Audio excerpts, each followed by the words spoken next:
माझं सोलापूर न्यूजमध्ये आपल्या सगळ्यांचं स्वागत। बार्शी तालुक्यातील कुसळंबे येथील एका 12 वर्षीय मुलाने वानेवाडी येथील स्वतःच्या हॉटेलच्या मागे एका शेतातील लिंबाच्या झाडावर सुताच्या दोरीने गळफास घेऊन आत्महत्या केल्याची दुर्दैवी घटना दुपारी 12 ते 1 वाजण्याच्या दरम्यान घडली। समर्थ नानासाहेब काळे असे आत्महत्या केलेल्या अल्पवयीन मुलाचे नाव आहे। समर्थ हा भारत काळे यांचा पुतण्या असून तो लहान भाऊ नानासाहेब साधू काळे यांचा मुलगा आहे।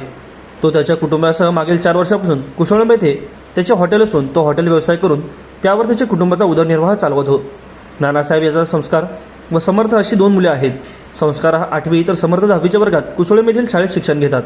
आई व भावाबरोबर समर्थ जेवण उरकून दुपारी 12 वाजण्याच्या सुमारास शौचालयाला जातो म्हणून तो हॉटेलच्या पाठीमागे शेतात गेला।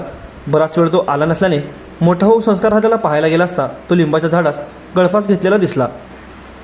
5 दिवसांपूर्वी त्याचे पिताचे निधन झाले होते। 2 फेब्रुवारी रोजी त्याच्या वडिलांचे निधन झाले होते।